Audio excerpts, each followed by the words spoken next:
There we go. All right, friends. So thanks for joining us for another Parent Academy. Tonight's is a little different for us, and so we are certainly recording this session so that we can post it and you can watch it. So if you're watching this on a recording, please know you can reach out to any of us at any time.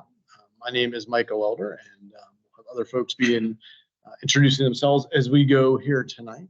So again, tonight's focus is on students who may have disabilities, but who are also looking at joining or looking at attending college. So come on in, friends, come on in. So we know that's right. We are just saying hello to everybody. So grab a seat or pen. There's some snacks and some waters in the back too. And so tonight we have folks with us from here in Onslow County Schools with our partners in Coastal Carolina Community College, as well as East Carolina. So kind of got different views on what's possible out there. And so we certainly welcome your questions and thank you for being here. And I was telling them before you guys walked in, we've learned along the way that like most of us are usually 5 minutes or so in. So we'll probably have some folks floating in, and we certainly welcome that. So, and again, this will all be posted on our website. So like I said, we've got these folks as well as some other partners here with us tonight. And just as a plug for Parent Academies as well, any of our previous sessions are also, the videos are posted on the website too. So if tonight makes you wonder, I wonder what else they've talked about, that is out there too. So first, I think I get to throw it over to Emma. And is Mary with us tonight too? She's not. So Emma gets to carry the load, as well as I know Misty Williams is with us here too tonight. So let me kind of turn this. This is going to be you. You come over here. Yeah. So my name is Emma Farley. I'm an EASY program coach with the county, and I am also this year serving the role of parent and community engagement specialist. So it's a new role this year, and we're working on how we can meet the community and parents where they are and serve them best. So I'm here just to speak a little bit about that first part that we do on the school end. So we have our kiddos who are ready to move off out of high school and into the world, and what we do here to support that transition. So the first thing that we do that most parents are probably familiar with if they're at this point of considering college is that secondary transition plan. We will do that in the IEP cycle that a student turns 16. And so the IEP team will meet and we'll come together and talk about education and training, future employment, and independent living. And then we talk within that about any goals that need to be put in place, any supports, accommodations to help the student get there. So that is kind of the framework for our students who are moving up through high school and looking at their next steps into their future careers or future education or whatever they choose to do after. So then we get past that part, and we can stay on this slide.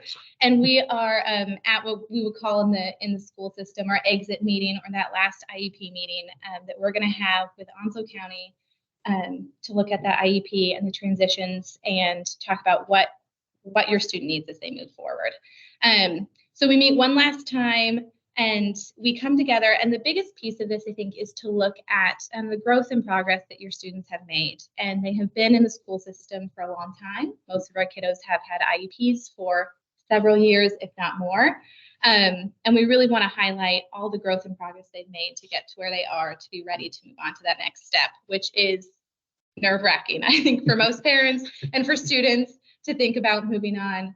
When you've been so used to a school system with an IEP and those regular IEP meetings and not knowing, I think, what that'll look like on the next step to college or to anything after. So we meet and have that last meeting. And what we want to do also is talk about the accommodations and services that help students be successful to get to those goals that they had. So whatever the education and training was they wanted to do, or employment, they want to be a nurse. So what education do they need? So how do we support them to get there?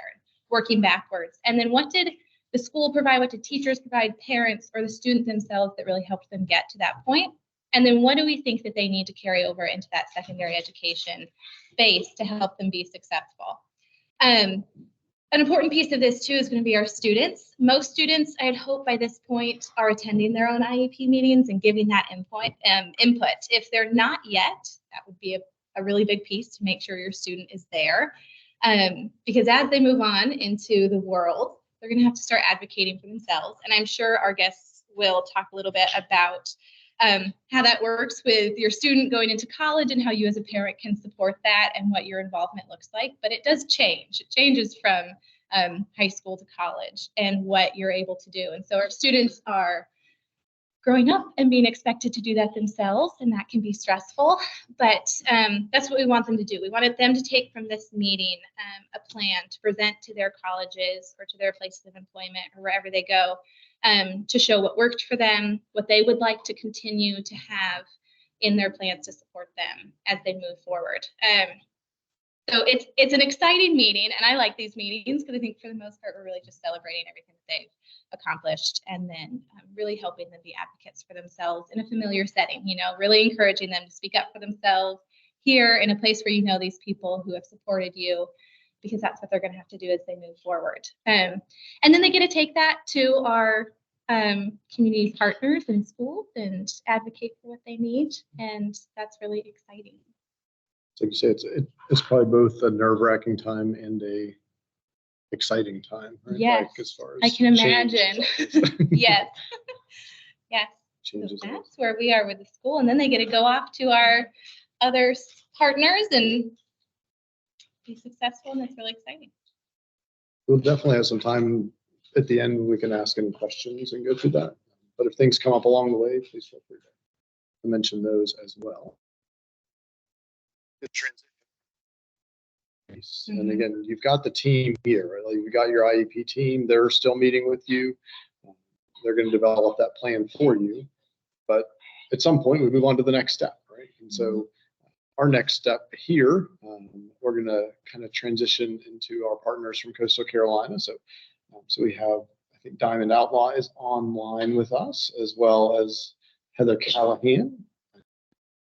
And I might be missing anybody, so please feel free to chime in if there's anybody else that missing. But I'll turn it over to you guys and just kind of give me a wink or a nod, and I'll move your slides forward for you. Hi everyone, my name is Diamond Outlaw. I serve as the coordinator for disability support services over at Coastal Carolina Community College. I'm here just to talk about the transition piece from when you do graduate high school and you arrive at Coastal, and what your students need to do as far as requesting accommodations once they arrive here.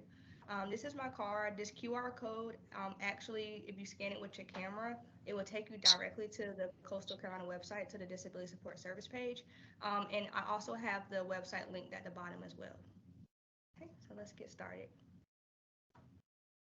So on the website, we have the 5 steps listed for students on how to request accommodations. This is a little brochure that we made as a visual aid for some students so that they can have the visual part of it. But the website has the same steps listed up there. The main thing is, so the first thing, of course, is to apply to the college and get admitted. Once the student is admitted to the college, they will go on the Coastal Carolina webpage, the disability website, and they will request a welcome meeting. During the welcome meeting, we kind of just talk about, their disability and the type of accommodations they may be looking for the future. And then they submit their ADA disability verification form and support and documentation that reflects the disability and what accommodations they may be looking for. And then we have a final meeting where they receive their accommodation letter, and I discuss how the accommodations are implemented. And it's up to the student, after they receive the letter, which they'll receive an electronic version to their Coastal email as well as a printed copy. It's up to the student to ensure that their instructors receive that accommodation letter. And then on the back of the brochure, it just has, some do's and don'ts when it comes to requesting accommodations. So you want to make sure you have a disability. You can't just request accommodations just in case. We do have, believe it or not, we have had some students who, acquired about accommodations, but they don't have disability. Students, yes, you do have to provide accurate documentation from an approved professional. So it can't be something that you typed up or your mom typed up that says you have a disability. It has to be from an actual physician, approved professional. Can't be unofficial documentation. I always encourage to encourage students to be proactive and try to get their accommodations implemented when they first get here to Coastal. Now, granted, I understand we do have some students who come in and they feel like they want to see how far they can go without the accommodations. Um, or their parents were the ones that were doing the accommodations in high school and they're like, well, I didn't really want the accommodations. But I always encourage students to be proactive. What we don't want to do is we don't want to wait to the very last minute to when the student is failing or they're not doing as best as they could have been doing with the accommodations in place. We do want to encourage students to communicate with their instructors. We have to keep that open communication. In high school, I know students are typically used to the teachers and administration kind of doing a lot of the communicating on their behalf. Here they have to self-advocate for themselves. So it is a different transition, but we don't want to forget to always speak up for our needs as students. So we have to remember that it's different in high school setting. You're used to someone doing the talking for you or the advocating for you. Here you have to do the advocacy yourself, and you can't expect instructors to know what accommodations when they may be deemed necessary, when you may need them. So that's why it's important to keep that open communication as well as advocating for yourself. Okay. And the next slide, we're going to kind of talk about, compare some of the differences between high school accommodations and college accommodations. I'm not going to go through each and every last one of the examples, but some of the ones that are prevalent, I will bring up. So, for example, when it comes to the applicable laws, students are covered under the IDEA law versus here in college, they're covered under the ADA law. Basically, that entails in high school, it's about success. So we do whatever we need to do to make sure the student succeeds. In college, it's just about ensuring that they have equal access. So it's up to the student on whether or not they succeed. Um, and then when it comes to required documentation in high school, they have IEPs and they have 504 plans, and students are able to get evaluated. Um, Here, students have to pay for their own evaluations. And the IEPs or 504s, we call them accommodation letters. So we don't call them IEPs or anything like that. And typically at Coastal, we take IEPs and 504s to use as documentation.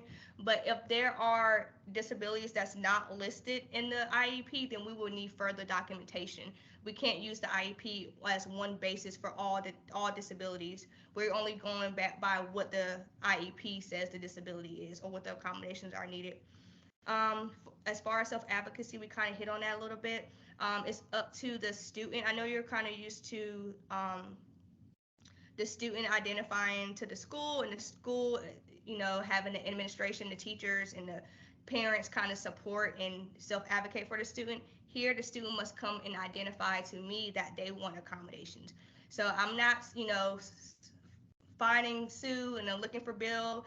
They have to come find me and tell me, hey, I have a learning disability. I had an IEP in high school and I want to get accommodations.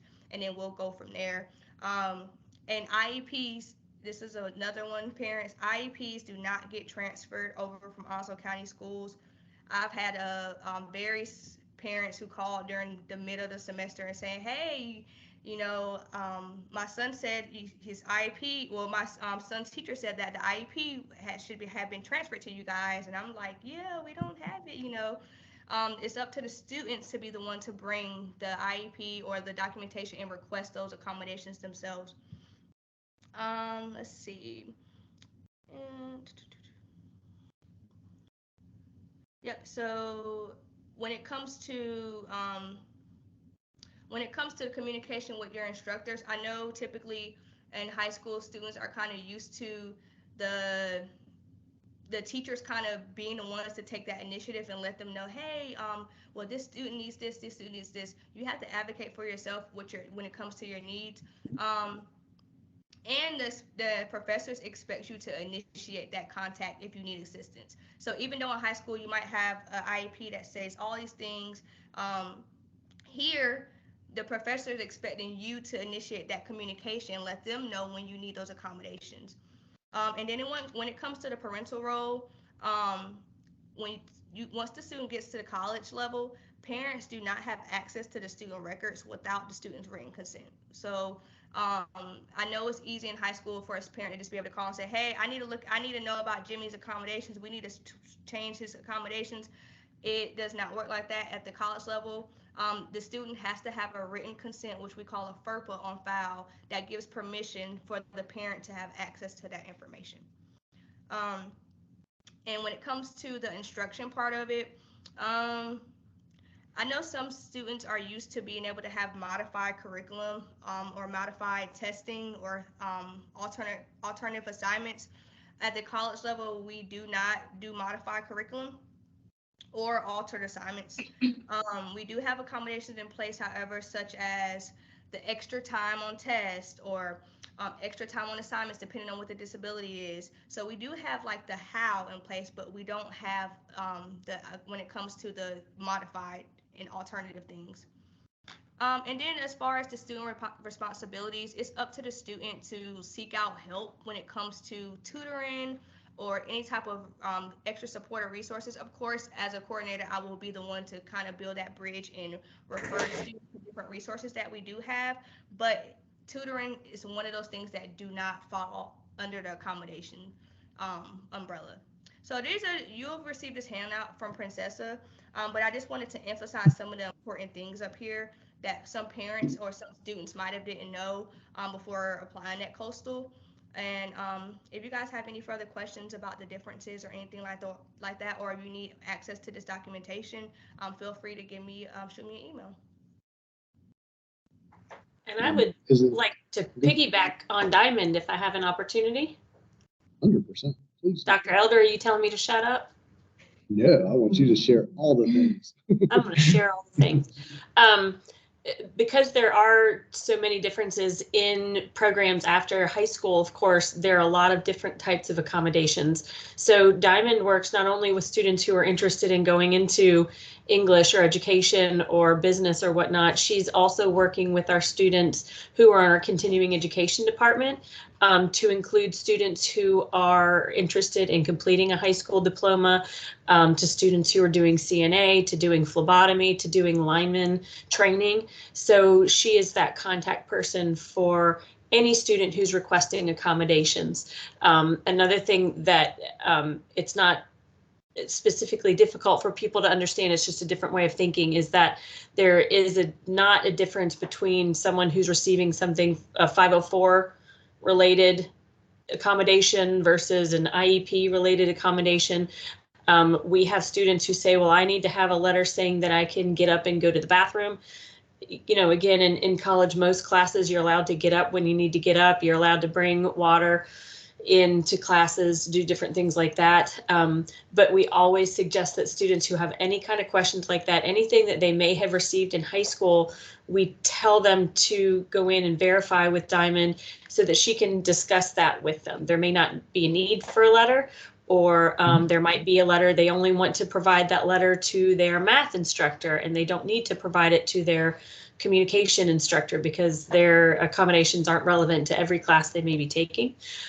Or if there are things they're interested in going into nursing, for example, but they have a limitation in the amount of weight they may be able to pick up and carry. Those are things that Diamond can provide.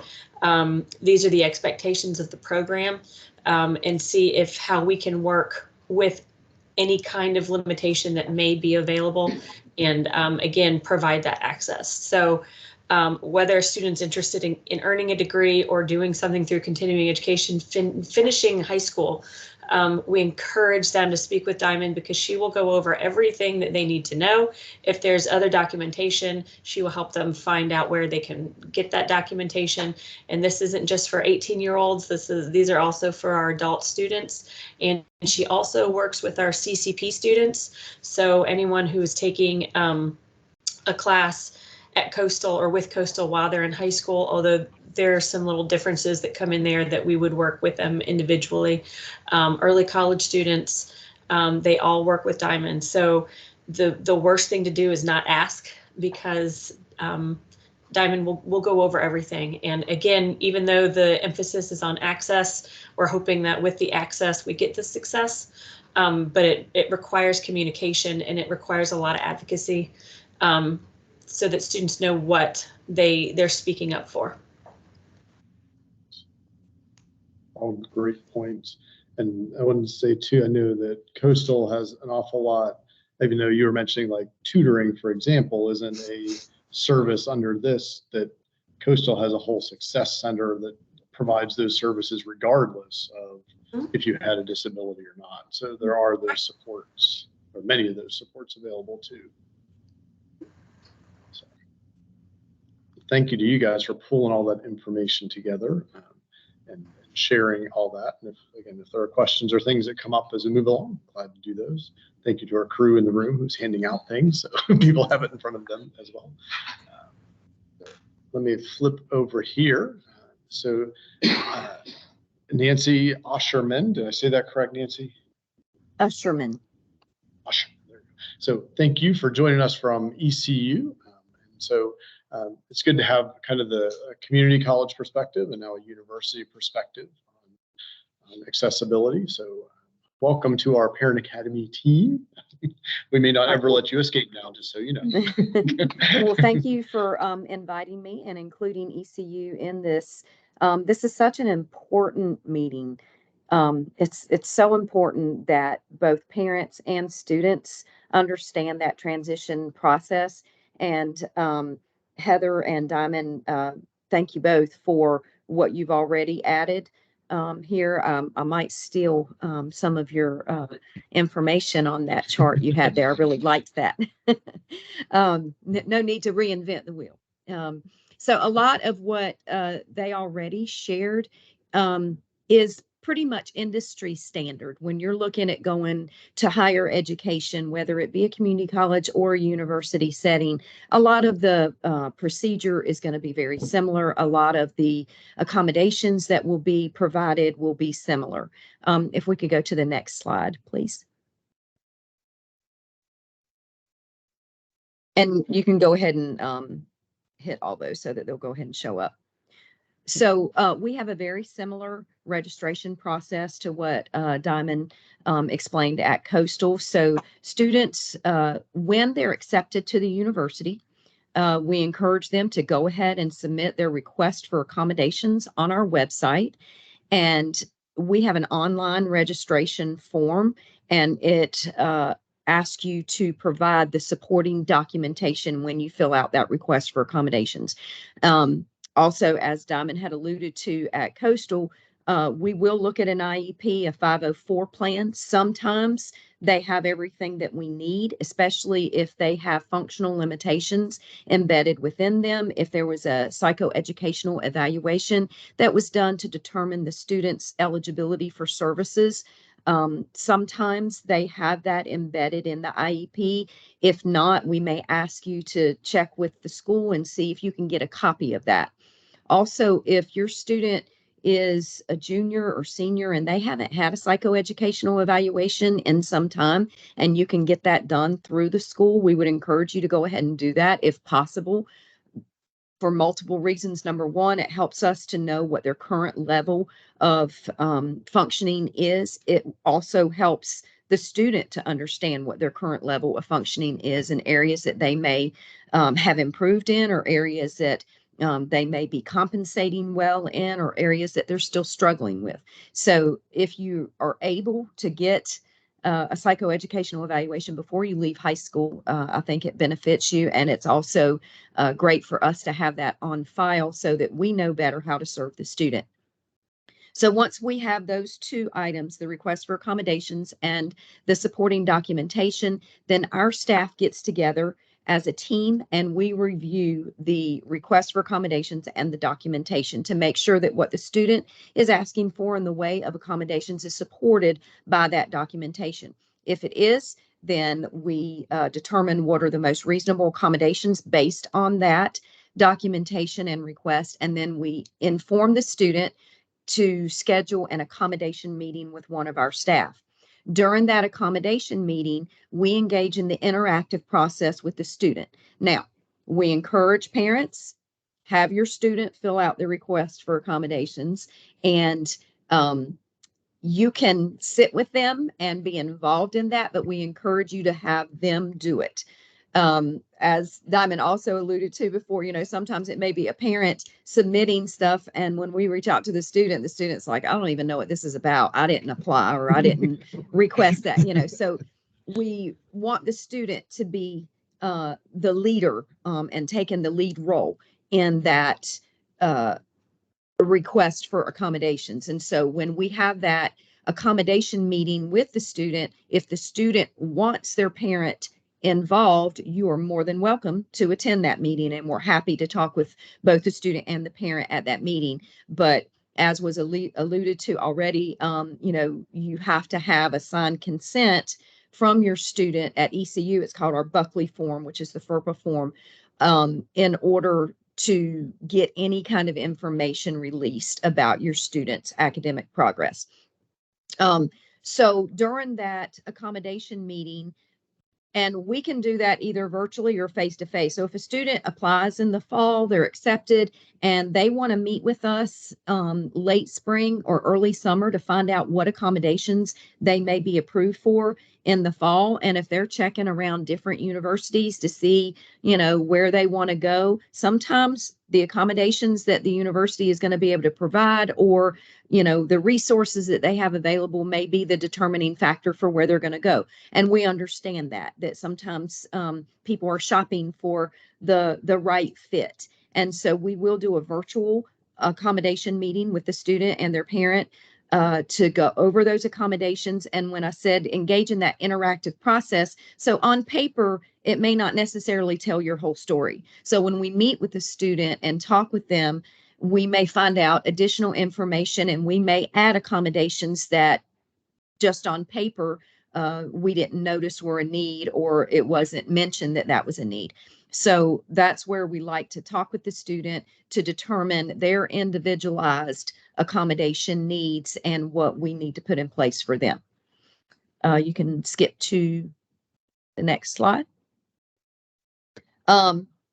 Yes. And so once a student is approved for accommodations with our office, those accommodations are with them for the remainder of their academic career, even if they choose to go on to graduate school and or a professional program such as dental school, med school, be a PA, and OT, PT, unless they need something different. So if the accommodations that we approve them for initially are good for them, they don't ever have to come back and reapply or anything. We walk them through the process of notifying their faculty. So we have an automated system. We use a data collection system, and the students are instructed on how to go in, and they notify their faculty and send the faculty notification letters through our Clockwork web portal. They come back and they schedule their tests, their exams with us through that portal. And so if their accommodations are good to go, then they don't necessarily need to come back and meet with us again to renew those accommodations every semester. They can just continue to send those letters through the portal unless they have an additional need. And they're welcome at any time to come and talk with us about that. Also, Diamond alluded to encouraging students to register at the very beginning of their academic career. And, we really push hard by attending, having a booth set up at our open house in the fall, the Admitted Students Day in the spring, trying to outreach students who may have had a 504 or IEP in high school, and encouraging them come and register with our office. Get the accommodations set up. If you choose not to use them, that's your choice. If you don't need them, that's that's fine. And that's good if you don't need them and you're doing good without them. But if you start to tank in the middle of your first semester, there's a process that you have to go through. So if you've already got the accommodations in place, then all you have to do is come in, talk with us, get them set up. And it's a lot easier than having to hunt down documentation, having to get, information sent in, wait for a meeting, that type of thing. In the meantime, you're getting further and further behind. So we just really encourage students to come in, register with us at the beginning of your freshman year, and have the accommodations in place, whether you think you need them or not. You have them to fall back on if you do need them. However, a lot of students do wait, and a student is able to register with us at any point in their academic career. So we have freshmen, sophomore, juniors, seniors, and graduate students who apply with us. And if the documentation supports it, receive accommodations through our office. So the FERPA form, the consent to have your parent involved, but we really want the student involved in the accommodation process, that interactive process. We have a slogan that we use, nothing about us without us. We want the student involved in determining what accommodations are most appropriate for them. It's fine if the parents want input and participate in that with the student's permission, but we don't want accommodations set up through a parent that the student isn't even aware of, and then the student doesn't access them and doesn't use them.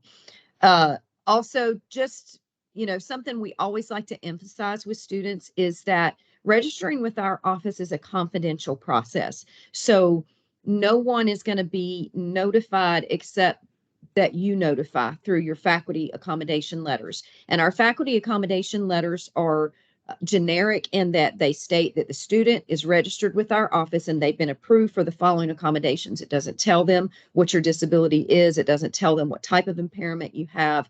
It just tells them you're registered with us and you've been approved for those specific accommodations. And also, it does not appear on your transcript in any way. It has no bearing on disability, has no bearing on entrance to the university. You have to get in on your own merit, and it has no bearing on your acceptance into any particular program because no one is made aware of that unless they need to know to provide an accommodation. All right, and the next slide, please. May I interrupt real quick? Just something with that, and that is just listening to you speak. Students also need to know that if they are in a transfer program at Coastal and they choose to transfer to another school, the letter does not transfer with them. As you said, there's a different process. So if a student requests their letter from Coastal to be sent to another institution, we can still send that documentation, but a student shouldn't be under any there's nothing saying that the other school is going to be using what we provide. So sometimes that we've heard that it's helpful for a student to have the continuity of, well, this is what I've received before. I had in high school. This is what I had at Coastal. This is what I'm looking for at my senior institution. But we don't send it automatically. It's not something that we take, and each senior institution will be reviewing these based on their own resources and their own process. Absolutely. Thank you, Heather. And so another thing that Diamond had alluded to was managing your disability. So in high school, you have an IEP team, you have your parents, you have teacher involvement. You've got this group of people who know about you, who know about your disability, and may be pushing you and encouraging you to, take the steps that you need to take and to access the services that you need to access. At the university level, students have to self-identify. We don't come hunt you down, like Diamond says. You have to come to us, self-identify, and there is a certain expected level of competency coming into this area to be able to manage your own disability. So one example that we put here is like diabetes. So we have students with all types of disabilities come into our office. And so we've had students with medical conditions that their parents may ask that they be paired with a roommate who is going to assist them with their diabetes treatment and to check on them and wake them if they don't wake up, and to monitor their blood sugar and if they're doing okay. And we have to counsel parents and let them know that another 18-year-old is not going to be responsible for your child's medical care. If your child has medical issues like that, they need to have things in place, monitors, alerts, things, devices that assist them and aid them in their medical care. And if a student has a medical emergency in the dorm, in the classroom, anywhere around campus, the standard protocol is to call 911. I mean, we have students with seizure disorders, with diabetes, with POTS, post-orthotic tachycardia, where they may pass out or they may have a seizure And a lot of times students are like, please don't call 911, it'll pass. Well, we're not qualified to make that decision, and your faculty in the classroom are not qualified to make that decision. So, you know, we try to counsel students and families, especially when you're coming to a residential institution where you're going to be living away from home on campus with strangers, that, you know, there are certain things that your student is responsible for, and managing their disability and their health is part of that. Go ahead and go to the next slide. To piggyback on that, not just like with medical issues, but like if a student has a visual impairment and they need certain technology and adaptive equipment and things like that, there's an expected level of proficiency in those types of things to be able to live independently, work independently at the university. Now, when a student comes to our office to take exams, we have lots of things that they may need, like Zoom text or JAWS or CCTV for enlarged print material, those types of things. But a student should have the equipment, the technology, and the knowledge and the capability of using those things in their dorm room to do their homework, to access their courses online, to you know, access whatever materials they may need to complete their coursework and be successful. So we don't do training on those things. We refer students to the Division of Services for the Blind and vocational rehabilitation. Those are entities that should be working with students and preparing them prior to them coming to college, so that when they get here, they hit the ground running and they have what they need in place to be successful with or without accommodations through the university. So, Diamond, did you want to add anything or comment on that? Yes, really quick, just to piggyback. Same with like disabilities such as autism or IDD, that a student might require a one-on-one provider, someone that they might need someone in the classroom with them to explain the lecture or to explain what their instructor needs from them. Um, that has to already be set up as well. We can't, and it has to be a state approved provider with them. It can't just be mom or dad or brother or sister. You just want them to be in the class with them so that they can explain it to them because they're more comfortable with them. It has to be a one-on-one provider that's approved, and it has to be someone um, that's it has to be someone that's approved, and it has to be it can't be like a personal relative or anything like that. So that was another thing, because I have had my experiences where I had students who they don't talk or they don't communicate, and the parents are like, well, you know, they don't talk, they need someone to, you know, talk for them, or they need this, but we don't provide those Yeah, actual, personal care attendant is the Yep. responsibility of Yep, exactly. the family or the individual. I mean, even students with physical disabilities, you know, a student that has you know, that is a quadriplegic and needs assistance, you know, getting things out of their book bag, getting um, you know, turning pages, doing things like that. We don't provide a personal care attendant. That is the responsibility of the individual or the family. Okay, so self-advocacy and responsibility. So there's certain expectations of independence for all students. Like I just mentioned, you know, the ability to use technology. So, and this has come up recently in our office, a few students that just were not able to use, uh, weren't able to access um, their courses and the learning platform because they weren't trained or weren't skilled in using assistive technology for their specific disability, such as a visual impairment, to be able, you know, to get on and navigate sites and things like that. And those are services that, like the Division of Services for the Blind or vocational rehabilitation, can work with and prepare your student for. And I encourage you, if that is your student, to start now. Get that those services in place now and make sure that they're prepared once they get to higher education. managing resources and time, as well as self-care and communication. So your student needs to be able to advocate for themselves. And we understand that that transition from high school to college can be very difficult when mom and dad have been, leading the charge for your students' accommodations, all this, from K through 12, and have done a great job advocating for your students and making sure that they have the accommodations that they need. But what are you doing now to prepare them to self-advocate?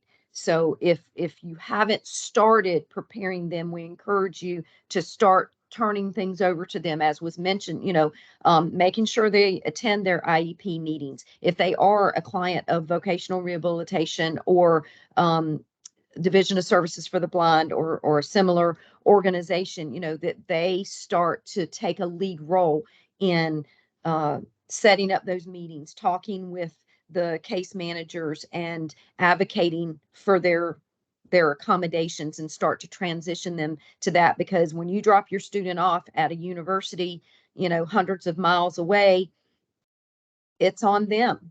And there's a lot of changes and adjustments that they're going to have to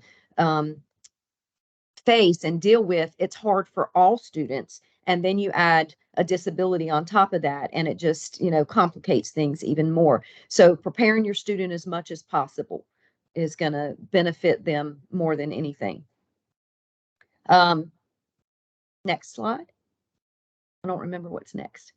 Okay, so also Diamond mentioned, that the Disability Support Services Office doesn't do tutoring and that type of thing. We do some, maybe some coaching where we can meet with students and work with them on time management, study strategies, organizational skills. But we also have a Pirate Academic Success Center, which is the tutoring center. If students need additional resources like the Student Health Center, counseling services, the Student Counseling Center, contacts in campus living in the dorms, their RAs, their neighborhood service office. We also teach, part of our staff teach the COAD 1000, which is basically your introduction to college courses. So we're one piece of the puzzle. And so our office often can serve as a resource to your student about how to access different programs and services. If we see a need, we can refer them to the counseling center. We can refer them to the Dean of Students office. We can refer them to the Pirate Academic Success Center if it's outside of our scope of services. And then I think the last slide is basically just our QR code as well.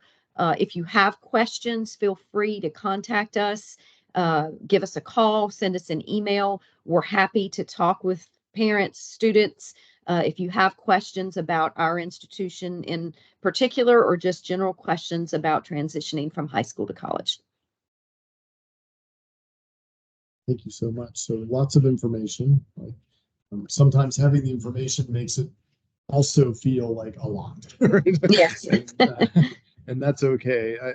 I think what I also heard in your message though is there's a lot of people who can't guarantee success, right? But can get you supports in a variety of ways, right? So right, just like lots of supports in school, place. Yeah. Yes. Just like in a K-12 school, it's not just the EC team who's going to help a student, right? It's the gen ed group that's going to help them. It's the counseling department. So knowing that you have all those different angles is important, even as we move forward, even though more of the responsibility comes on the student at that. So one other partner, I'm going to go through a couple of these pieces. Our friends from the College Foundation of North Carolina, and usually Brittany Privet is with us, but she had another obligation this evening. So she shared some information with us. So I wanted to make sure that we point out that on College Foundation of North Carolina's site, there are a number of resources that can support the transition from K-12 to college for students who have disabilities as well.